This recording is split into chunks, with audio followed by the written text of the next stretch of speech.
ఆడూరి రామకృష్ణ గారు కేంబ్రిడ్జ్ యూనివర్సిటీలో క్వాలిఫైడ్ అయ్యి ఆడూరి రామకృష్ణ గారు కేంబ్రిడ్జ్ యూనివర్సిటీలో క్వాలిఫై అయ్యి మీకు డిప్రెషన్ గురించి, డిప్రెషన్ మీద ఉన్నటువంటి సమస్యల గురించి మాట్లాడడానికి మీ ముందుకు వస్తున్నారు. ఈ కార్యక్రమాన్ని ఆర్గనైజ్ చేస్తున్నటువంటి గంపా నాగేశ్వరరావు గారు and his team, I hope you can hear me, and all the people sitting here, I'm so happy to see you all. You can hear me, okay, there is no problem. I can talk a bit louder, there's definitely no problem. మీలో చాలామంది BTech చదువుతున్నారని, చేసేస్తున్నారని తెలుసుకున్నాను. మనకి engineering college నుంచి వేలల్లో, లక్షల్లో ప్రతి సంవత్సరం వస్తున్నారు గ్రాడ్యుయేట్స్. కొన్ని చోట్ల వాళ్ళకి ప్లేస్మెంట్స్ లభిస్తున్నాయి, చాలా చోట్ల దొరకట్లేదు. అది కూడా మీకు తెలుసు. కొంచెం మార్కెట్ అంత పిల్లలకి ఫేవరబుల్గా లేదు. ఒక డీమ్డ్ టు యూనివర్సిటీలో వాళ్ళు ఒక గ్యారంటీ ఇస్తారు, మా దగ్గర చదువుకున్న పిల్లలందరికీ కూడా 100% ప్లేస్మెంట్స్ ఇస్తామని చెప్పి. చాలామంది జాయిన్ అవుతారు, చాలా కాంపిటీషన్ ఉంటుంది. ఒకసారి ఒక పేరెంట్స్ విజిట్ చేస్తారు వాళ్ళ అబ్బాయిని జాయిన్ చేయటం కోసం. చాలా బాగుంటుంది university, the lush green premises and all that, everything is fantastic. అయితే వాళ్ళకు వెళ్ళిపోతూ వాళ్ళకు ఒక చిన్న సందేహం కలుగుతుంది. ఒకసారి ఇక్కడ మనం ఎవరినైనా కనుక్కుంటే వీళ్ళు చెప్పే క్లెయిమ్ నిజమా కాదా, వీళ్ళు 100% ప్లేస్మెంట్ చూపిస్తారా లేదా అని చెప్పి వెళ్ళిపోతూ ఆ గేట్ దగ్గర ఉన్న వాచ్మ్యాన్ని అడుగుతారు, ఇది కరెక్టేనా అంటే అతను చెప్తాడు, కరెక్ట్ సార్, నేను కూడా ఇక్కడే చదువుకున్నాను అని చెప్తాడు.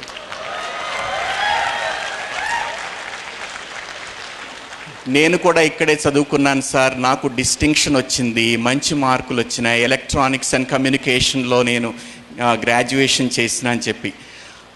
అటువంటి పొజిషన్ ఉంది. నిన్న మొన్న దిల్సుఖ్ నగర్లో ఒక సెక్యూరిటీ ఏజెన్సీస్ కంపెనీ ఉంది. వాళ్ళు సెక్యూరిటీ గార్డ్స్ని ప్రొవైడ్ చేస్తారు కంపెనీస్కి. ఆ కంపెనీ CEO గారు నాతో చెప్తూ అన్నారు, సార్ మా దగ్గర ఒక 100 మంది సెక్యూరిటీ గార్డ్స్ అవసరమైతే ఒక 37 మంది ఇంజనీరింగ్ గ్రాడ్యుయేట్స్ అప్లై చేస్తున్నారు అని చెప్పారు. This is a pathetic condition. You all know it. The reason is very very simple. మనకి స్కిల్స్ లేకపోవటమే. ఆ స్కిల్స్ హోన్ చేసుకుంటాం కోసం మీ అందరు ఇక్కడికి వచ్చారు. So you are spending your valuable time here. ప్రతి క్షణం ఆలోచించండి, మీరు వచ్చినటువంటి ఇంత టైం స్పేర్ చేస్తున్నప్పుడు దీనికి బెనిఫిట్ మ్యాక్సిమంగా మీరు ఎట్లా తీసుకోగలుగుతారు అని చెప్పి. లేనప్పుడు వచ్చేటువంటి కండిషన్ ఏంటంటే డిప్రెషన్ వస్తుంది, మనకి ఒక ఫ్రస్ట్రేషన్ వస్తుంది, ఒక నిస్సహాయత, ఒక నిరాశ, ఒక నిస్పృహ, ఒక నిర్వేదం, ఏం చెయ్యాలో తోచదు. అటువంటి స్థితికి జారుకుంటారన్నమాట. అందుకని చెప్పి మీరు ఇక్కడికి వచ్చినప్పుడు నేను దేనికోసం వచ్చాను అని మీరు ఒకసారి ప్రశ్నించుకుంటే మీకు కావలసిన కొన్ని స్కిల్స్ ఉంటాయి. అవి ఏవైనా కావచ్చు. ఆ స్కిల్స్ మీకు ఇక్కడ నేర్చుకుంటానికి ఒక మంచి అవకాశం దొరికింది. సో ఇప్పుడు నేనేం చేస్తున్నానంటే, అట్లా స్కిల్స్ ఎక్వైర్ చేసుకోలేనప్పుడు కొంతమంది డిప్రెషన్లోకి వెళ్ళినప్పుడు అది మనం కావచ్చు, మనకి తెలుసున్న వాళ్ళకి కావచ్చు, వాళ్ళకి మనం ఎలా హెల్ప్ చేయాలి. మీకుంటుంది అటువంటి డిప్రెషన్ అని నేను అనుకోను, కానీ మనకి తెలుసున్న వాళ్ళు ఒక డిప్రెషన్కి లోన్ అయినట్టయితే మనం ఏ రకంగా హెల్ప్ చేయగలుగుతాం, ఇది ఈ రోజున నా టాపిక్. ఫండమెంటల్గా నేను నా సెషన్ స్టార్ట్ చేసే ముందు మీ అందరికీ ఒక విషయం చెప్తాను. మనకి ఈ స్కిల్స్ లేకపోవటానికి ఒక మేజర్ రీజన్, స్ట్రాంగ్ రీజన్, మనల్ని పాడు చేసింది, తగలెట్టింది స్కూల్స్.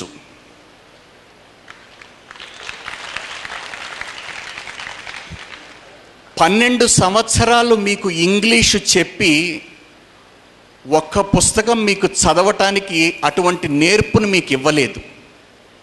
12 సంవత్సరాలు ఇంగ్లీష్ మీకు చెప్పారు. సంవత్సరానికి 20 పద్యాలు మీకు చెప్పి ఇంగ్లీష్లో పద్యాన్ని ఇంగ్లీష్లో పోమ్ అంటారన్న మాట మీకు చెప్పలేదు. పొయమనే చెప్పారు, పోమ్ అని మీకు చెప్పలేదు. 12 సంవత్సరాలకు మీకు మ్యాథమెటిక్స్ నేర్పి ఎస్టిమేషన్ అన్న మాట వాడలేదు. ఎస్టిమేషన్ లేని మ్యాథమెటిక్స్ లేదు. 12 సంవత్సరాలు మీకు సైన్స్ చెప్పి ఇన్వెస్టిగేషన్ అంటే, ఒక ఎక్స్పెరిమెంట్ అంటే, ఒక ట్రయల్ అంటే, ఒక అబ్జర్వేషన్ అంటే, ఒక ఇన్ఫరెన్స్ అంటే ఈ మాటలు వాడకుండా సైన్స్ మీకు నేర్పారు. అంత షాలోగా ఉన్నటువంటి, అంటే లోతు లేనటువంటి సిలబస్ మనం నేర్చుకుని ఇక్కడికి వచ్చి కూర్చున్నాం మనం. మీకు సోషల్ స్టడీస్ నేర్పారు. సోషల్ స్టడీస్లో మనం నేర్చుకున్నటువంటి ప్రతి విషయం కూడా 2 భాగాలుగా ఉంటుంది. ఒకటి ఫ్యాక్ట్ అంటాం, రెండో దాన్ని అపీనియన్ అంటాం. ఒపీనియన్ కాదు, అపీనియన్. ఇప్పుడు మహాత్మా గాంధీ 1869 సంవత్సరం అక్టోబర్ 2వ తారీఖున పుట్టారు అంటే అది ఫ్యాక్ట్. దాన్ని మనం చర్చించవలసినటువంటి అవసరం లేదు. కానీ మహాత్మా గాంధీని జాతిపిత అన్నారంటే ఎవరు అన్నారు, ఎప్పుడు అన్నారు, ఎందుకు అన్నారు, అది చట్టబద్ధంగా ఎప్పుడు దాన్ని, అంటే ఇవన్నీ తెలుసుకోవాలి. ఇవన్నీ డిబేటబుల్ ఇష్యూస్ అన్నీ కూడా. అంటే చర్చ జరగకుండా, ఒక సోర్స్ బేస్డ్ ఎనాలిసిస్ లేకుండా ఏదో పుస్తకంలోంచి ఈ పుస్తకంలో కాపీ చేసి అటువంటి సోషల్ స్టడీస్ మనం నేర్చుకున్నాం. ఇట్లా నేర్చుకోవటం వల్ల మన చదువులో మనం ఏం నేర్చుకున్నామో అంత, దీన్ని ఏమనాలో అయితే నాకు తెలియదు. ఎంత దుర్మార్గమైనటువంటి పరీక్షలు పాస్ అయ్యి మనం ఇక్కడికి వచ్చామంటే, 10th క్లాస్ బోర్డ్ ఎగ్జామినేషన్లో ఒక క్వశ్చన్ ఉంటుంది. The mass of a stone whose mass is 400 grams అని చెప్పి. So the weight of a stone whose mass is 400 grams అని. ఆ ప్రశ్న 15 సంవత్సరాల నుంచి 400 grams ఉంది, అది మార్చలేవాళ్ళు.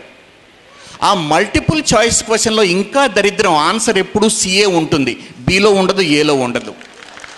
అటువంటి సిలబస్ చదువుకుంటాం వల్ల ఈ రోజున ఇటువంటి సందర్భాలు మనకు ఎక్కువ అవసరం పడుతున్నాయి. అంటే మనం ఏం నేర్చుకోలేదు స్కూల్లో. సగం క్రియేటివ్ని ఇంట్లో మదర్ చంపుతుంది, మిగతా సగానికి టీచర్స్ ఉంటారు. అంటే ఒక వ్యక్తికి కావలసినటువంటి క్రియేటివిటీ ఏదైతే ఉందో అది లేకుండా మనం ఈ రోజున ఇక్కడికి వచ్చి కూర్చున్నాం. అంటే ఒక తల్లి ఇంట్లో పిల్లవాడు ఒక గ్లాస్లో ఉన్నటువంటి నీళ్ళని ఇట్లా పడేస్తే వాడిని కొట్టి యువతలకి తీస్తుంది ఆ తల్లి. తీయటం వల్ల ఆ పిల్లవాడు మళ్ళీ అటువంటి ఎక్స్పెరిమెంట్ చెయ్యడు. కానీ వాడు పెద్ద ఫిజిసిస్టు, ఒక ఐన్స్టీన్, సర్ ఐజాక్ న్యూటన్. అంటే కింద పడేస్తే ఏం శబ్దం వస్తుందో వాడు తెలుసుకుంటున్నాడు. గ్లాస్ పడేస్తే ఏం శబ్దం వస్తుంది, ప్లేటు పడేస్తే ఏం శబ్దం వస్తుంది, నీళ్లుంటే ఏమొస్తుంది, నీళ్లు లేకపోతే, అన్ని ఎక్స్పెరిమెంట్లు చేసేటువంటి ఒక శాస్త్రవేత్తని మనం కోల్పోయాం ఒక తల్లి వల్ల. తల్లి చేసినటువంటి అన్యాయం మామూలు అన్యాయం కాదు, ఇంకేదైనా చెప్పండి నేను ఒప్పుకుంటాను. తెలియక చేసినటువంటిది. పిల్లవాడు ఒక ఎక్స్ప్రెషన్ ఇవ్వటం కోసం వ్యాక్స్ క్రేయాన్ని పెట్టి గోడ మీద రాస్తే వాడు ఒక మంచి కళాకారుడు అయ్యేవాడు. వాడిని యువతలకు లాగా ఒక దెబ్బ కొడుతుంది, నా గోడ పాడైపోయిందని చెప్పి. Let me tell you, it's an expression of a child. ఒక్క 5 సంవత్సరాలు 10 సంవత్సరాల తర్వాత no Berger, no Nippon, no Asian paint can give so much of elegance to the wall than what was scribbled by the child. పిల్లవాడు తగలెట్టిన గోడ 5 సంవత్సరాల తర్వాత అంత అందంగా కనిపిస్తుంది ఆ తల్లికి. కానీ ఆ తల్లికి ఓపిక లేదు, పిల్లవాడి ఎక్స్ప్రెషన్ని పాడు చేసింది. స్కూల్కి వచ్చిన తర్వాత టీచర్లు మీరు ప్రశ్న అడిగితే మీరు నోరు నొక్కేశారు. ప్రశ్నించటం అనేటువంటి ఒక మంచి కళని మీకు లేకుండా చేశారు. అందువల్ల మీకు వాళ్ళు ఏది చెప్తే అదే జ్ఞానం. అందుకని వాళ్ళకి ఎంతొచ్చో మన జ్ఞానం అంతకంటే తక్కువే కానీ ఎక్కువైతే ఉండదు. మనకు ఒక పరిమితిని విధించినటువంటి ఉపాధ్యాయులు ఎవరైతే ఉన్నారో మీ జీవితాన్ని వాళ్ళు నాశనం చేశారు. నేను కొన్ని స్కూల్స్కి వెళ్తుంటాను. టీచర్స్కి శిక్షణ ఇవ్వటం కోసం. ఇలా టీచర్లతో మాట్లాడుతున్నప్పుడు ఒక టీచర్ అడిగారు, సార్ మీరు చెప్తారు బాగానే ఉంది, మంచి విషయాలు, why don't you come and teach in our class? I said I don't mind doing that. నేను ఒక క్లాస్కి వెళ్ళాను గ్రేడ్ 3 సైన్స్ చెప్పటం కోసం. Living things, non living things గురించి లెసన్ చెప్తూ బోర్డు మీద నేను రాశాను, living things move, non living things do not move. ఇమ్మీడియట్గా ఒక పిల్లవాడు లేచి, how about a fan, it moves, is it living or non living? అంటే ఫ్యాన్ కదులుతోంది, అది సజీవియా నిర్జీవియా అని ప్రశ్న అడిగితే ఆ పాయింట్ తప్పని నేను కట్ చేయవలసి వచ్చింది. Later I said living things grow, పెరుగుతాయి, non living things do not grow. అంటే ఇంకొక అమ్మాయి లేచి అంటుంది, sir just wait for a while, I have a question to ask. I said, I don't mind, you can ask me a question. She said, before I left for the vacation in the month of May, building had 3 floors. I came in the month of June, I found the 4th floor. The building has grown. And is it living or non-living? I said, even this statement is completely wrong. So, ఆ questioning ఉన్నప్పుడు మనం నేర్చుకోగలుగుతాం. లేనప్పుడు ఏమవుతుందంటే మనం నేర్చుకున్నటువంటి దానికి ఒక విలువ ఉండదు. మీరందరూ చాలాసేపు ఇంగ్లీష్ ఇంగ్లీష్ ఇంగ్లీష్ అని మాట్లాడుతున్నారు. ఇంగ్లీషు మీకు రాదు ఇప్పుడు చాలామంది, సమస్య లేదు, మీరు చాలా కష్టపడాలి. ఈ మాట అంటున్నందుకు ఎందుకంటే 10 సంవత్సరాల లోపు పిల్లలకి లాంగ్వేజెస్ ఇంట్యూటివ్గా వస్తాయి. అంటే ఒక ఈత నేర్చుకున్నట్టు, ఒక సైకిల్ నేర్చుకున్నట్టు చక్కగా వస్తాయి. మనం ఆ స్టేజ్ దాటిపోయాం. మనం ఎన్నో క్లాసులు అటెండ్ అవ్వాలి, ఎంతో కృషి చేస్తే కానీ మళ్ళీ మనకి రాదు. ఎందుకంటే మనకు అక్కడ పునాది పడలేదు. చాలా కష్టపడాలి. కష్టపడటానికి ఇంకోటి కూడా ఉంది, ఒక కసి రావాలి మీకు. లేదా అది లేకపోయినట్టయితే నా రోజు గడవదు అన్నటువంటి స్థితి రావాలి. అటువంటప్పుడు మీరు నేర్చుకోగలుగుతారు.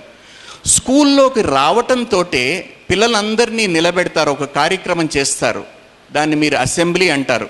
కానీ అసెంబ్లీ అనాలి, అక్కడ మొదటి తప్పు పడుతుంది. ఈ స్టేజ్ మీదకి రండి అని పిలవాలి, డయాస్ అంటారు, దాన్ని డేయిజ్ అనాలి, అక్కడ రెండో తప్పు పడుతుంది. అక్కడ మొదలైన తప్పులు మనం మాట్లాడేటువంటి చాలా తప్పులు ఉంటాయి. This is my candid opinion. అందువల్ల మీరు ఇంగ్లీష్ నేర్చుకోవాలంటే చాలా కష్టపడండి. మేడం చెప్పింది చాలా కరెక్ట్. ఎక్కువ మంచి ఇంగ్లీష్ వినండి. మంచి ఇంగ్లీష్ వినటం ద్వారా మంచి ఇంగ్లీష్ మాట్లాడవచ్చు. నేను ఇప్పుడు మాట్లాడేటువంటి విషయం మీరు కానీ మీ స్నేహితులు కానీ ఒకవేళ డిప్రెస్డ్ కండిషన్లో కనుక ఉన్నట్లయితే మనం ఎలా గుర్తించాలి? యూజువల్గా ఏమవుతుందంటే డిప్రెస్డ్ స్టేట్లో ఉన్నటువంటి వాళ్ళు చాలా ఈజీగా తీసుకుంటారు జీవితాన్ని.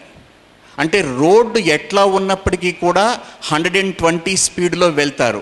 వాళ్ళ జీవితాన్ని నాశనం చేసుకోవటమే కాకుండా ఎదురుకుండా ఉన్న వాళ్ళకు కూడా సమస్యలను సృష్టిస్తారు. ఇదంతటికీ కారణం డిప్రెషన్ మనం అనుకుంటాం.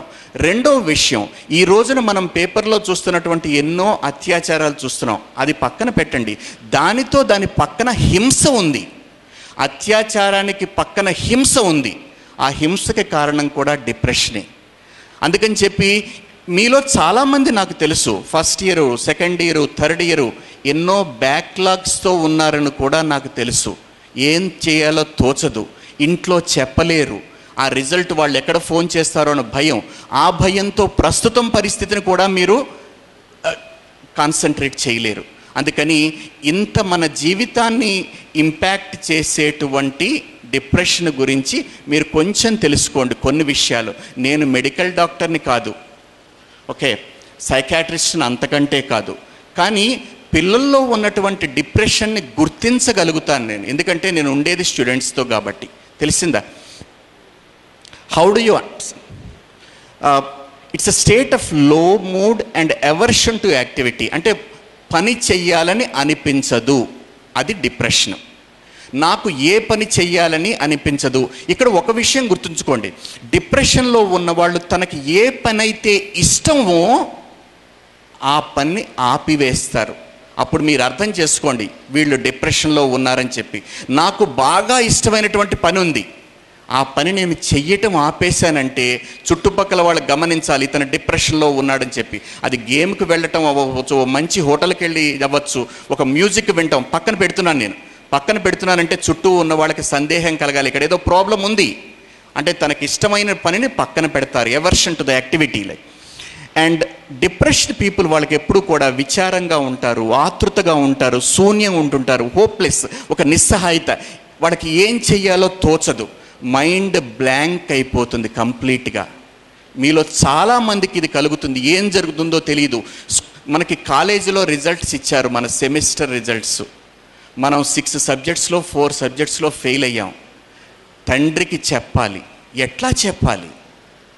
తండ్రి అర్థం చేసుకుంటాడా? అరుస్తాడా? తల్లికి ఎట్లా చెప్పాలి?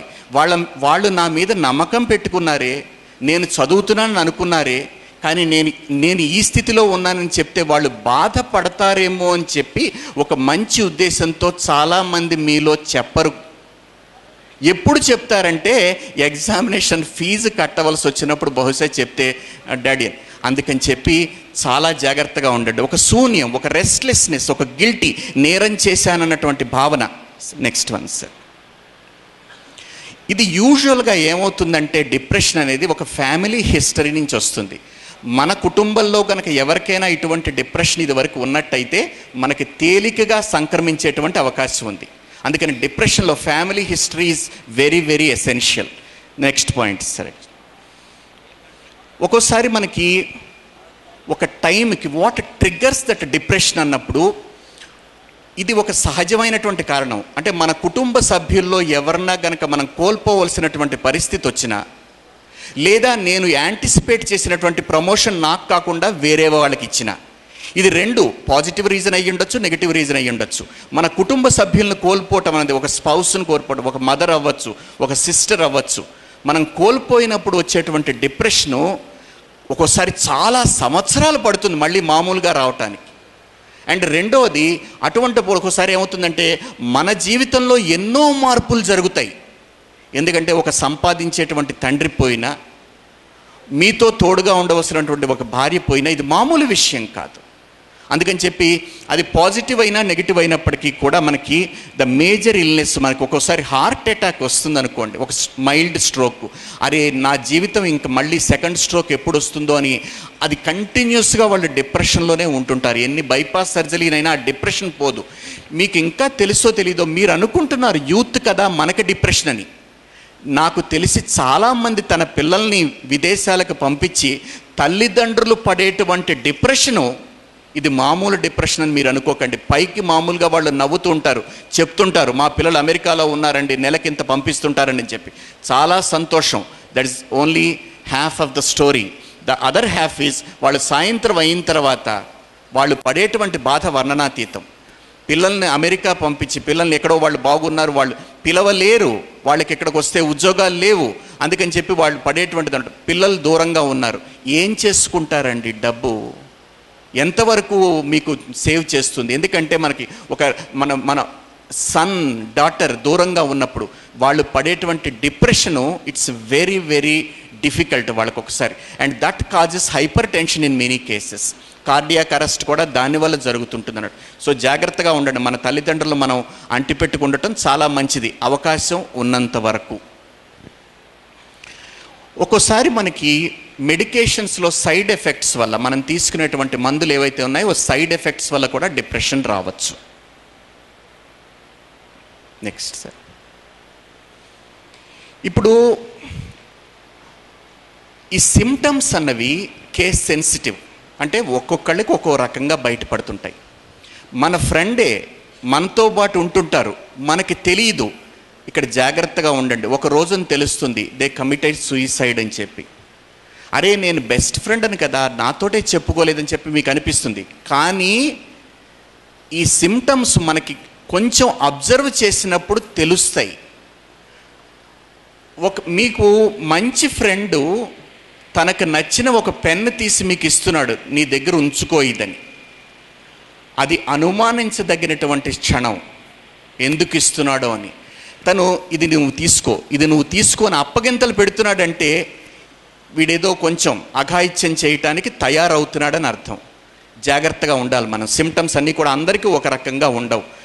తర్వాత సూయిసైడ్ చేసుకునేటువంటి ఎవరైనప్పటికీ కూడా లాస్ట్ డేస్లో 2-3 డేస్ అంటే ఒక స్పర్ ఆఫ్ ఏ మూమెంట్లో జరుగుతుంది. కానీ ముందు 2-3 రోజుల నుంచి చాలా హాయిగా ఉన్నట్టు కనిపిస్తారు. ఎందుకంటే వాళ్ళ సమస్యకు ఒక పరిష్కారం వాళ్ళు కనుక్కున్నారు కాబట్టి. ఇది చాలా బాధ కలిగేటువంటి విషయం. వాళ్ళ సమస్యకి వాళ్ళే పరిష్కారం కనుక్కున్నారు, కానీ అది సరైన పరిష్కారం కాదని మీకు తెలుసు, నాకు తెలుసు. వాళ్ళు జీవితంతో పోటీ పడటానికి ఒప్పుకోక ఓటమిని అంగీకరించారు. వాళ్ళు పిరికి వాళ్ళు, పోరాట పటిమ లేని వాళ్ళు. అంతకంటే మనం ఏం చెప్పలేం. ఒక ఆయన పోతూ పోతూ ఒక సెంటెన్స్ రాసి వెళ్ళారు, you all have taken care of me, you all have taken care of me, but that just is not enough. నాకు అది సరిపోలే, నేను I take leave of you. అంటే మనం ఎంత కేర్ తీసుకున్నప్పటికీ కూడా వాళ్ళకి సమస్యకి సమాధానం దొరకల. It's not enough. They something beyond that what they were contemplating. ఇంతకంటే ఏదో ఉంది, నాకు దీనివల్ల లాభం లేదని చెప్పి. Now sadness or irritability, of course మనకి ఏదైనా ఇందాక చెప్పినట్టుగా ల్యాక్ ఆఫ్ ఇంట్రెస్ట్, ఆసక్తి లేకుండా వాళ్ళు కనిపిస్తే, సినిమాకి వెళ్దాను రా, వద్దులేరా, లీవ్ ఇట్, మంచి హోటల్కి వెళ్దాను రా, వద్దు, ఇలా అంటున్నారంటే ఆసక్తి లేదు అంటే వాళ్ళ మైండ్లో ఒక యాజిటేషన్ నడుస్తోందన్నమాట. ఇది తేలికగా మనం గుర్తించవచ్చు మన స్నేహితులైతే. Sir next. అండ్ ఈ ఫీలింగ్స్ ఉంటాయి వాళ్ళకి, additional sign, inability to enjoy anything, hopelessness, warm feelings ఉండవు. ఇన్ఎక్స్ప్లికబుల్ అంటే అర్థం చెప్పలేనటువంటివి, ఎక్స్ప్లెయిన్ చేయలేనటువంటి క్రైయింగ్ స్పెల్స్, మధ్యలో ఏడుస్తుంటారు. అండ్ సాడ్నెస్ ఆర్ ఇరిటబిలిటీ, తొందరగా కోపపడుతుంటారు, తొందరగా కోపం వస్తుంటుంది, ఏం చేయాలో వాళ్ళకి తోచదు, అంతా శూన్యంలా ఉంటుంది, మధ్యలో ఏడుస్తుంటారు. ఇవన్నీ గనక దగ్గరగా ఉండే వాళ్ళకి తెలుస్తాయి. కానీ మీరు ఇటువంటి సిమ్టమ్స్ ఎక్కడ కనిపించినప్పటికీ కూడా కొంచెం వాళ్ళతో కొంచెం జాగ్రత్తగా ఉండడం. మన స్నేహితులు అవ్వచ్చు, కుటుంబ సభ్యులు అయ్యుండొచ్చు, ఎవరైనా అయ్యుండొచ్చు. General slowing down, neglect of responsibilities. వాళ్ళు ఏం చేస్తుంటారంటే, ఒక ఆయన ఆఫీస్కి రోజు లేటుగా వచ్చామని చెప్పి బాస్ ఆయన్ని తిట్టేవారట. ఆయనకి బస్సు టైంకి దొరికేది కాదు. అయితే ఎప్పుడైతే ఆయన డెసిషన్ తీసుకున్నాడో నేను ఇంకా ఉండకూడదు, రోజు తిడుతున్నాడని, ఆ రోజున కావాలని 2 గంటలు లేటుగా వస్తాడు. వీడు ఎలా తిడతాడో చూద్దాం. ఎన్నాళ్ళు తిడతాడు? ఈరోజే కదా, రేపు నేను ఉండను కదా, కల్హో యనహో. మీకు అక్కడ అర్థమై ఉండాలి, ఒక ఇర్రెస్పాన్సిబుల్గా బిహేవ్ చేస్తున్నాడు, బాధ్యత లేకుండా. మీకు వెంటనే అర్థమవుతుంది ఏదో జరుగుతోంది ఇక్కడ అని చెప్పనమాట. సో ఈ suicidal thoughts, difficulty making decisions and all. Sir next one. And ఇవన్నీ ఫిజికల్ కంప్లైంట్స్ వస్తాయి. ఎప్పుడైతే ఎవరైతే డిప్రెషన్లో ఉన్నారో వాళ్ళకి వెయిట్ లాస్ అవుతుంటుంది, లేక్ ఆఫ్ ఎనర్జీ అవుతుంది. ఒక చిన్న విషయం ఉంది, డిప్రెషన్లో ఉన్నటువంటి పిల్లలు ఎక్కువ తిండి తింటారు లేదా తినడం మానేస్తారు. ఏ ఎక్స్ట్రీమ్ అయినా కేర్ఫుల్గా ఉండాలి. ఎక్కువ తిన్నప్పుడు వాళ్ళకి ఏమవుతుందంటే కొంచెం ఒబేసిటీ పెరుగుతుంటుంది, కొంచెం వాళ్ళకనమాట. వాళ్ళు ఇంకొంచెం ఏమైనా అంటుంటారు కదా, ఇంత ఒబేస్, ఆడపిల్లల్ని అంటుంటారు, పెళ్ళి ఎలా అవుతుందమ్మా నీకు, ఇంత లావుగా ఉన్నావు. అటువంటి పిల్లలు ఆ డిప్రెషన్లో ఇంకా ఎక్కువ తింటారు. ఇది సింబల్. వాళ్ళు తింటున్నారంటే మీకు అర్థం, మీరు ఆపమంటే ఇంకా ఎక్కువ తింటున్నారు. అప్పుడు మీకు అర్థం కావాలి వీళ్ళు డిప్రెషన్లో ఉన్నారు, మనం వాళ్ళని ఏమి అనకూడదు చెప్పాను. Next sir. నెక్స్ట్. సో డిప్రెషన్లో మనకి 4 రకాలు ఉంటాయి. Major depression, dysthymia, bipolar disorder, seasonal affective disorder. ఇది మనకి పెద్ద ఇంపార్టెంట్. Just next slides. ఇది మేజర్ డిప్రెషన్లో అనమాట. ఇప్పుడు it's triggered by a loss, ఒక్కోసారి సడన్గా అనమాట loss, triggered by a loss and crisis or change. ఇది ఏదైనా కావచ్చు. ఒక చిన్న ఎగ్జాంపుల్ చెప్తాను మీకు నేను. ఒక ఆయన ఒక కార్పొరేట్ సెక్టర్లో పనిచేస్తున్నారు, ఆయనకి జీతం 50,000 రూపాయలు. ఎప్పుడైతే ఈ జీతం ఉందో ఎన్నో కమిట్మెంట్స్ పెట్టుకున్నాడు, ఒక హౌస్ లోను, ఒక కార్ లోను, ఇంకేదో లోన్, ఇవన్నీ తీసుకున్నాడు. సడన్గా కంపెనీ వాళ్ళు ఏం చేశారంటే నోటీస్ ఇచ్చారు, it's only 1 month's time, we don't need your services. ఎట్లా ఉంటుందో ఆలోచించండి. ఇది ఒక సడన్ లాస్. సో అటువంటప్పుడు వాళ్ళకి ఎంత డిప్రెషన్లోకి జారిపోతారంటే, మీరు అనుకోవచ్చు మెచ్యూరిటీ ఉంది కదా సార్, ఇంకొక ఉద్యోగం చూసుకోవచ్చు కదా, లేకపోతే ఇవన్నీ. ఎందుకంటే వాళ్ళ అన్ని కమిట్మెంట్స్ ఉన్నాయి అక్కడ. నెల తిరిగేసరికి ఇంత లోన్ కట్టాలి, నేను హౌస్ లోన్, ఇల్లు ఉండదు, నాకు కారు ఉండదు, నేను ఫ్యామిలీని ఎట్లా పోషించాలి, సేవింగ్స్ కూడా డ్రైన్ అవుతాయి. And like you don't know, like it's so sudden, it happens, it's a loss and it's possibly triggered by the loss crisis change. And some of these major depressions they continue for years. ఒక 10 సంవత్సరాలు.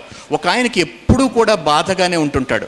10 సంవత్సరాలు, 20 సంవత్సరాలు. ఆయనకి ఏంటంటే BTech చదువుకున్నాడు, ఉద్యోగం రాలేదు, ఒక స్కూల్లో టీచర్గా జాయిన్ అయ్యాడు. ఆయనకి ఎంతసేపు వాళ్ళ ఫ్రెండ్స్ మంచి పొజిషన్స్లో ఉన్నారు, నేను ఒక పనికిరాని టీచర్ని అయ్యాను. ఇది ఎన్నాళ్ళు? 1 సంవత్సరమా, 2 సంవత్సరాల? అదే బాధపడతాడు. 10 సంవత్సరాలు అయిపోయింది. అంటే ఆ డిప్రెషన్తో బతుకుతున్నాడు ఇన్ని సంవత్సరాలు. ఆయనకి అదే డిప్రెషన్తో అనమాట. ఇప్పుడు అది మనం మార్చలేము. మనం అక్కడికి వచ్చాం, ఆ ఉద్యోగం చేస్తున్నాం, ఆ ఉద్యోగాన్ని ఎంజాయ్ చేయాలి, పిల్లలకు అన్యాయం చేయకూడదు, ఇవన్నీ పక్కన పెడతాడు. నేనేదో ఇంజనీరింగ్ చదువుకున్నాను, నాకు తగ్గు ఉద్యోగం రాలేదు. మీరు ఒకటి గమనించండి, ఈ రోజున 90% కోర్ ఇంజనీరింగ్లో గ్రాడ్యుయేట్స్ తర్వాత చేసేటువంటి పని వాళ్ళు చదువుకున్న దానితో సంబంధం లేదు. మీకు ఏ ఐటీ కంపెనీలో ఉద్యోగం వచ్చినా వాడు మీకు మళ్ళీ ట్రైనింగ్ ఇస్తున్నాడు. ఒక 6 నెలల్లో 4 నెలల్లో మీ ట్రైనింగ్ ఇచ్చి మీ స్కిల్స్ను వాడుకుంటున్నాడు. ఇప్పుడు అర్థం చేసుకోండి, ఒకవేళ ఒక 5 సంవత్సరాల తర్వాత వాడు ఐటీ కంపెనీ కనుక ఒక రిసెషన్ వచ్చినట్టయితే మీ స్కిల్స్ ఎందుకు పనికిరావు, మామూలు పనులు మీకు చేతకావు, మీ ఇంజనీరింగ్ చదువు మర్చిపోయారు. అప్పుడు మన పరిస్థితి ఏమిటి మనకి? అందుకని చెప్పి మీరు ఎప్పటికప్పుడు స్కిల్స్ అప్డేట్ చేసుకుంటూ ఉండాలి. నాకు ఈ రోజున ఉద్యోగం దొరికింది కదా, నేను సేఫ్ ఉన్నాను, కంఫర్ట్ జోన్లో ఉన్నాను, ఇది చాలా అటువంటి నిర్ణయం తీసుకోకండి. ఎవ్వరూ కంఫర్ట్ జోన్లో ఉండరు. అందుకని చెప్పి మీరు కూడా అభివృద్ధి చెందాలి, స్కిల్స్ అప్డేట్ చేసుకోవాలి. ఈ రోజున ఉద్యోగం రాలేదన్న విషయంతో పాటు రేపొద్దున్న ఒకవేళ నేను బయటకు రావాల్సి వస్తే నాకు అవకాశాలు ఏముంటాయి? It's a very very important point. Sir next one is the dysthymia. వాళ్ళు with this illness mild depression for so many years. This is how you identify that. And ఇప్పుడు ఇది ఎలా ఉంటుందంటే డైలీ బేసిస్లో వాళ్ళకి మనకేం తెలియదు, అంత మామూలుగానే ఉన్నట్టుంటారు. సడన్గా బయటపడుతుంటుంది అనమాట.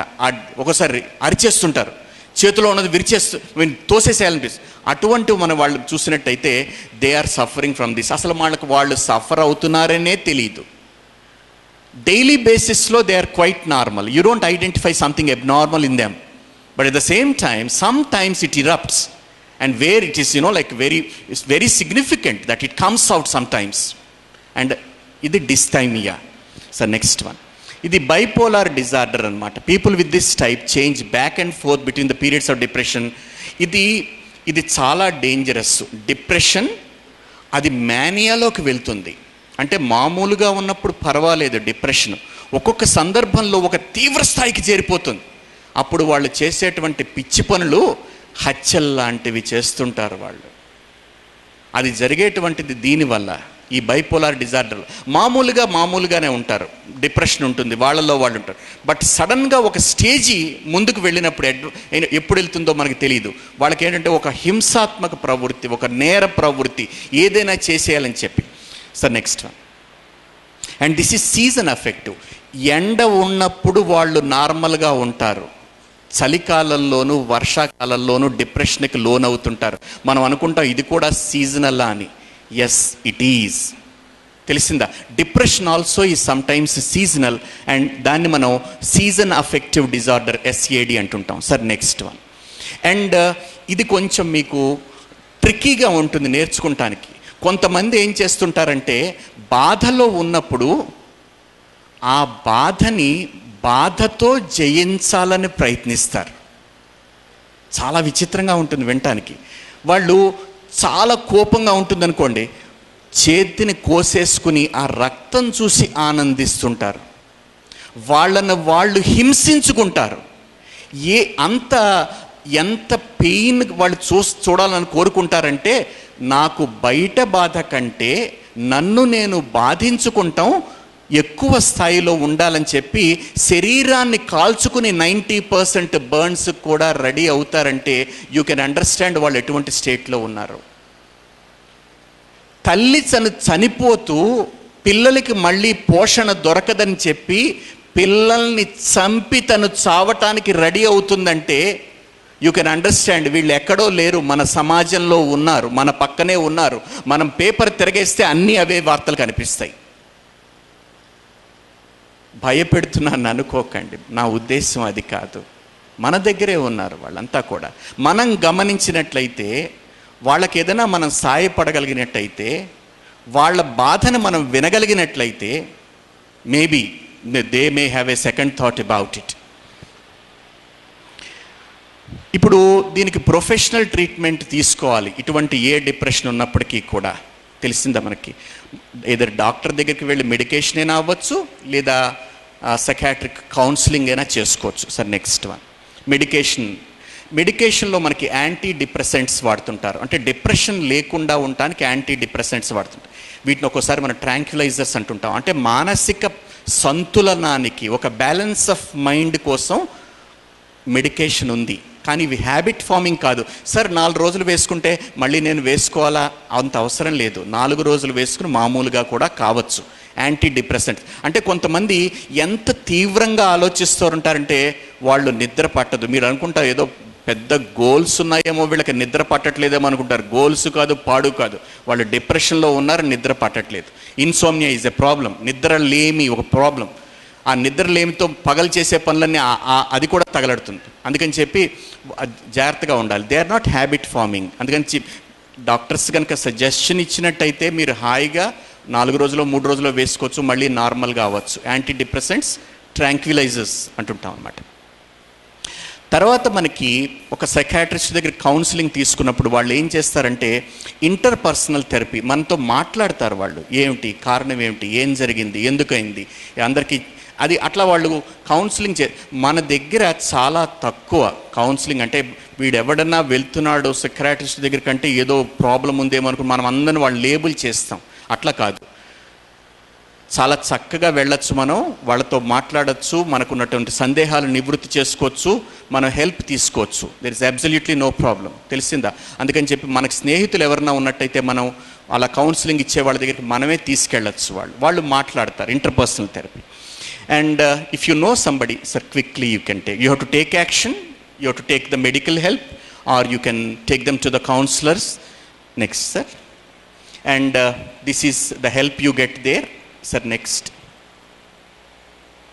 And ఇప్పుడు మనకు గనక అటువంటి స్థితి ఉన్నట్టయితే మనం ఎక్స్పెక్టేషన్స్ కొంచెం తగ్గించుకోవాలి, కొంచెం బ్రేక్ తీసుకోవాలి, ఒక వెకేషన్ తీసుకోవాలి, కొంచెం ఎక్సర్సైజ్ చేయాలి. And extra stress, big changes కొన్ని చాలా సాధారణంగా అనిపిస్తుంటాయి. ఒక ఫ్యామిలీ ఉన్నారు నాకు తెలుసున్న వాళ్ళు. హీజ్ ఎ బ్యాంకర్, ఆఫీస్లో పనిచేస్తున్నారు, పిల్లల్ని చక్కగా జాయిన్ చేసుకున్నారు కాలేజీలో. అంతా అయిన తర్వాత ఆయనకి ట్రాన్స్ఫర్ అయ్యింది. చాలా చిన్న విషయం అనిపిస్తుంది మీకు. ఆ ట్రాన్స్ఫర్ అయితే పిల్లలు ఎలా చదువుకుంటారు, నేను ఎన్నాళ్ళకు ఒకసారి వస్తాను, నేను ఇంకొక ఫ్యామిలీ అక్కడ ఉండాలి కదా. ఆ డిప్రెషన్లోకి ఆయన వెళ్ళి ఆఖరికి ఆ ఉద్యోగంలోంచి వాళ్ళు టెర్మినేట్ చేసే స్థాయికి డిప్రెషన్ తెచ్చుకున్నాడు. మీరు అనుకుంటారు బ్యాంక్ ఉద్యోగం కదా, ఏదో స్కేల్ 3 మేనేజర్ కదా, ఆయన కంఫర్టబుల్ పొజిషన్లో ఉన్నాడు కదా అని చెప్పి. No, this can happen to anybody. Okay, so the next one, eat proper and well balanced diet. The next one, sir, it's always good to have adequate sleep.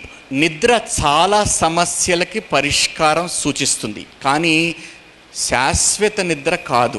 నేను చెప్పేటువంటి నిద్ర మామూలు నిద్ర ఎన్నో సమస్యలకి పరిష్కారం చూపిస్తుంది. మనం చూసేటువంటి ఎన్నో డే టు డే రొటీన్లో వచ్చేటువంటి సమస్యలకి చక్కని పరిష్కారం. చక్కగా ఆహారం, బ్యాలెన్స్ డైట్, మంచి నిద్ర, ఎక్సర్సైజ్. సో ఒకటే గుర్తుంచుకోండి, ఒక మంచి solution for all these problems is ఒక 3 విషయాల్లో మనం జాగ్రత్తగా ఉండాలి. Curry, worry, hurry. కర్రీ అంటే మీరు తినేటువంటి విషయంలో జాగ్రత్తగా ఉండండి. వర్రీ మీకు తెలుసు, ఎక్కువ ఎక్కువ అందరి గురించి ఆలోచించేసి మీ గురించి మీరు ఆలోచించేసి ఏదో జరిగిపోయిందని చెప్పి జరగకపోయినా ఊహించేసుకుని అటువంటిది అవసరం లేదు. అండ్ హర్రీ, తొందరగా ఇదంతా ఎంత మనం మెకానికల్ ఏజ్లో ఉన్నామంటే పొద్దున్న లేచిన దగ్గర నుంచి పరుగు, మనకి 10 పనులు ఒకసారి చేయాలి. ఈ విషయంలో ఆడవాళ్ళు కొంచెం బెటర్ అనిపిస్తుంది. వాళ్ళు మల్టీ టాస్కింగ్ చేయగలుగుతారు. మల్టీ టాస్కింగ్ అంటే ఒకేసారి 10 పనులు చేయటం. పాపం ఆమె టీవీ సీరియల్ చూస్తుంటారు, ఒక పక్క వంట చేస్తుంటారు, ఒక పక్క తలుపు తీస్తుంటారు, ఒక పక్క ఫోన్లో మాట్లాడుతుంటారు, ఒక పక్క పిల్లవాడు ఎక్కడున్నాడో అని అరుస్తుంటారు. ఎన్ని పనులు ఒకసారి, తెలిసిందా? అది కొంచెం మగవాళ్ళలో ఆ నేర్పు తక్కువ ఉన్నట్టు అనిపిస్తుంది అన్నమాట, కొంచెం మల్టీ టాస్కింగ్. ఓకే, సో ఈ కొంచెం మనం అన్ని టాస్కులు తగ్గించుకొని కొంచెం రెస్ట్ తీసుకొని బ్యాచ్ చేసుకోవచ్చు. ఇప్పుడు ఒక ఫ్రెండ్ని కొంచెం హెల్ప్ చేయాలంటే అతనిని మనం తప్పు అనకూడదు. అతను ఇంకా డిప్రెషన్లోకి వెళ్ళిపోతాడు. అతను ఏం చెప్తే ఇది నువ్వే కరెక్ట్ అనాలి. ఇది నెంబర్ 1. తర్వాత అతన్ని చీరప్ చేయడానికి ట్రై చేయక, ఏం లేదు వదిలేసేయి, వచ్చేసేయి, అట్లా అనకూడదు. అది ఎందుకంటే అది మనకి చిన్న విషయం, కానీ అది వాళ్ళకి చాలా పెద్ద విషయం. అందుకని చెప్పి మనం ఏదో అక్కడ నవ్వేసి రా ఇలా చేద్దాం అలా చేద్దాం. You don't try to cheer up, not necessary, like but try to listen to them, give them your ear, talk to them, empathize with them, and try to find out the reason, the root cause for such a condition that you are seeing there. అది మనం కొంచెం జాగ్రత్తగా చేయాలి. Sir next slide. And encourage చేయండి, help చేయండి, council చేయండి, కొంచెం సపోర్టివ్గా ఉండండి, అండ్ కన్సల్టేషన్కి వెళ్ళండి, దట్స్ నో ప్రాబ్లమ్స్. అండ్ ఈ కుర్రవాడికి ప్రాబ్లం వచ్చిందట. తండ్రి గన్ తీసుకెళ్ళి స్కూల్కి వెళ్తాడు. వాడు అంటాడు, I had a little problem at school today but I solved it. తీసుకో నీ గన్ను, స్కూల్లో చిన్న ప్రాబ్లం వచ్చిందని పట్టుకెళ్ళానని చెప్పి. అందుకని చెప్పి పిల్లలు కూడా తమ సమస్యలను వాళ్ళే సాధించుకుంటున్నారు. ఏం చేయాలో వాళ్ళకి తెలుస్తుంది అన్నమాట. అది సార్ నెక్స్ట్ 1. ఇప్పుడు మీరందరిలో కొంతమంది అనుకుంటారు, సార్ నాకు ఇంజనీరింగ్ చేశాను కానీ నాకు మ్యాథమెటిక్స్ మీద హోల్డ్ లేదు. లేకపోతే మనందరికీ కూడా డాక్టర్ హావర్డ్ గార్డనర్ చెప్పినట్టుగా ఒక మల్టిపుల్ ఇంటెలిజెన్స్ థియరీ ఉంది. మనకి ఒక్కొక్క ఇంటెలిజెన్స్, మనకి డామినెంట్ ఇంటెలిజెన్స్ ఉంటుంది, ఒక్కొక్క ఇంటెలిజెన్స్ తక్కువ ఉంటుంది, రిసెసివ్గా ఉంటుంది. అంటే మీకు ఏ ఇంటెలిజెన్స్ ఉందో అది తెలుసుకుంటాం చాలా ముఖ్యం. నెంబర్ 1, మీకు ఒక మ్యూజికల్ ఇంటెలిజెన్స్ ఉంది, మీరు ఇంజనీరింగ్లో జాయిన్ అయ్యారు, మీకేమో పాటలు పాడడం ఇష్టం, లేకపోతే మ్యూజిక్ వినటం ఇష్టం, ఇన్స్ట్రుమెంట్స్ వాయించడం ఇష్టం. అలా ఒకసారి కాన్ఫ్లిక్ట్ ఆఫ్ ఇంట్రెస్ట్ వస్తుంది. కేర్ఫుల్గా ఉండండి, మీ ఇంటెలిజెన్స్ ఏదో చూసుకుని పర్సూ చేయండి. స్టీవెన్ రుడాల్ఫ్ థియరీ ఉంది, మల్టిపుల్ నేచర్ అని. మన అందరికీ కూడా ఒక నేచర్ ఉంటుంది. మీరు స్టీవెన్ రుడాల్ఫ్ థియరీ, ఆయన Jiva foundation, he is very much in India now. So multiple intelligence, multiple nature, ఈ రెండు గనక మీరు దృష్టిలో పెట్టుకుని ఒక పిల్లవాడికి కనుక కెరియర్ గైడెన్స్ ఇచ్చినట్టయితే ఆ పిల్లవాడు ఒక మంచిగా ఫిట్ అవుతాడు ఆ ఫ్రేమ్లో. లేనప్పుడు ఏమవుతుందంటే హీఈస్ ఎ మిస్ఫిట్ దేర్. మనం ఏదో అవ్వాలనుకుంటాం, ఏదో అవుతాం, ఏం చేస్తున్నామో మనకి తెలియదు, అది ప్యాషనేట్గా పని చేయలేం. అంటే నాకు పని దొరికింది కానీ నాకు అది నచ్చని పని, కానీ అది నచ్చేటట్టు చేయటం నాకు చేత కావట్లేదు. అందుకని చెప్పి ఆ ప్యాషన్ మనకి దొరకనప్పుడు చాలా కష్టపడతాం మనం జీవితంలో అన్నమాట. ప్రతి పనిని, మనకు దొరికిన పనిని మనం ఇష్టపడాలి, లేదా మనకు నచ్చిన పని దొరికితే మనం అదృష్టవంతులం. జాగ్రత్తగా ఉండండి. ఇది క్లోజ్ చేస్తాను ఇంకొక 5 minutesలో. మనకి ఎంతసేపు మెమరీ బేస్డ్గా ఎగ్జామ్స్ పెట్టారు, కొంచెం అర్థమైంది, కానీ మనకు అప్లికేషన్ లేదు. మన చదువులో మనం ఎనలైజ్ చేయలేము, విశ్లేషణ చేయలేము, ఇవాల్యుయేట్ చేయలేము. ఇవాల్యుయేషన్ అంటే జడ్జిమెంట్ లేదు మన దగ్గర. అంటే పైకి వచ్చిన తర్వాత క్రియేట్ చేయలేము. అంటే మన చదువులో హయ్యర్ ఆర్డర్ థింకింగ్ స్కిల్స్ లేవు. అంటే కేవలం బట్టి కొట్టి మంచి మార్కులు తెచ్చుకుని మనం ఆ స్థితికి వచ్చాం. ఇప్పుడు మనకి ఏం చేస్తారంటే మనకున్నటువంటి పరీక్షలన్నీ కూడా ఒక టైగర్, ఒక లయన్, ఒక మంకీ, ఒక డాగ్, ఒక ర్యాబిట్, ఇవన్నీ ఉంటాయి. వాటన్నిటికీ కూడా చెట్టు ఎక్కటం పరీక్ష పెడతాం మనం. కోతికి గోల్డ్ మెడల్ ఇస్తాం, కింగ్ ఆఫ్ ఫారెస్ట్ని, లయన్ని ఫెయిల్ చేస్తాం. మన పరీక్షల విధానం అది. అడవికి రాజైన సింహాన్ని ఫెయిల్ చేస్తాం, కోతికి తీసుకెళ్ళి గోల్డ్ మెడల్ ఇస్తాం. అందుకని చెప్పి మనం తెచ్చుకునేటువంటి సర్టిఫికెట్స్ అన్నీ కూడా మనకి ఎందుకు పనికి వస్తాయో మనకి తెలియదు. స్కిల్స్ లేనప్పుడు అవన్నీ ఉపయోగం లేదు. మనం ఏం నేర్చుకున్నాం, చదువులో సార్థకత ఏమైనా ఉందా, మనకి నిపుణత ఏదైనా ఉందా, ఇవన్నీ లేకుండా మనం నేర్చుకున్నటువంటి చదువు చాలా కష్టమైనటువంటి విషయం అన్నమాట. సింహం అడవికి రాజు అయింది. ఎందుకు అయిందంటే అది 20 గంటలు పడుకుంటుంది. మీకు నేను ఇచ్చేటువంటి చిన్న సలహా, హాయిగా పడుకోండి 20 గంటలు. 4 గంటలు పనిచేసినా చాలు. చేసే పనిని దానిలో ఆసక్తితోటి, శ్రద్ధతోటి చక్కని కృషి చేయండి. Quality time important. గాడిద కింగ్ ఆఫ్ ఫారెస్ట్ అవ్వలా, కష్టపడ్డవాళ్ళు ఎవడూ బాగుపడలా. ఏదో కొంచెం విచిత్రంగా ఉన్నట్టుంది. సింహం అడవికి రాజు అయింది. సింహం రోజుకి 20 గంటలు పడుకుంటుంది. అవసరం అయితే, ఇది కొంచెం నేను ఈ సలహా ఇవ్వటానికి భయపడుతున్నాను, కొంచెం మీరు స్పోర్టివ్గా అర్థం చేసుకోండి. స్ట్రెయిట్ ఫార్వర్డ్గా ఉండటానికి ప్రయత్నం చేయకండి. ముక్కుకు సూటిగా వెళ్తాను సార్ నేను ఎప్పుడు కూడా. ఎందుకంటే ఏ వృక్షమైనా తిన్నగా ఉంటే ముందు నరికేస్తారు దాన్ని. అందుకని వంకరగా ఉండవలసిన చోట వంకరగా కూడా ఉండవచ్చు. తెలిసిందా? అందుకని మీకు ఆ ఒక లౌక్యం తెలియాలి. మీరు చేసేటువంటి పని ఏముందో కొన్ని తెలియాలి. దాని రిపర్కషన్స్ మీరు ఆలోచించగలిగి ఉండాలి. అందుకని మీ పని మీద శ్రద్ధగా చేయండి. ఆ పని యొక్క ఫలితాలను ముందుగా ఊహించండి. ఆ ఎన్విజన్ ఇంపార్టెంట్. ఈ పని వల్ల ఏం జరుగుతుంది అది ముందు మీరు కనుక తెలుసుకున్నట్టయితే చాలా మంచిది. అండ్ కొన్ని వర్డ్స్ ఉన్నాయి, మనం ఇంగ్లీష్ ఏదో చాలామంది చాలా నేర్చుకున్నామని చెప్పి. అపీనియన్, 4 రూమ్లు హోటల్లో ఉంటే దాన్ని స్వీట్ అనాలి, SUITE అని ఉంటుంది. డిజెస్షన్, సజెస్షన్, ఓకే. అండ్ డేస్, ఈ వేదికని డేస్ అంటాం, DAIS దాని స్పెల్లింగ్. బిస్కెట్, అమెరికాలో కుకీస్ అంటుంటారు. బిస్కెట్, బిస్కట్ కాదు. పొటాటో కాదు. ఇవన్నీ నేను ఎందుకు చెప్తున్నానంటే ఇంగ్లీష్ ఎవరికీ రాదు, అందుకని మీరేమి బాధపడవలసిన పని లేదు. అందుకని నాకేదో ఇంగ్లీష్ రాదని చెప్పి మీరు ఏమీ డిప్రెషన్లోకి వెళ్ళక్కల్లా. అందరి పరిస్థితి అంతే. పని నడిచిందా లేదా అది ఇంపార్టెంట్. అంతే అంతే. ఇప్పుడు నేను వెళ్తూ ఒక ఎయిర్టెల్ వెళ్ళిపోతున్నాను. నేను ఎయిర్టెల్ కస్టమర్ కేర్కి ఒక ఆయన ఫోన్ చేస్తాడు. మా అమ్మకి చెప్పకండి సార్ నేను బిల్లు కట్టలేదని చెప్పి, ఎందుకంటే మా అమ్మ కనెక్షన్ కట్ చేస్తుంది. అమ్మకి భయపడిపోతాడనమాట. అతను ఎంత చక్కగా మాట్లాడతాడో, ఎంత కాన్ఫిడెంట్గా మాట్లాడతాడో వినండి. మీరందరూ కూడా పని జరిగిందా లేదా, that's it. Okay, if you want to make a note of my phone number 988-5675-465. I repeat, 988-5675-465. My mail ID, let me know why. LETMEKNOWWHY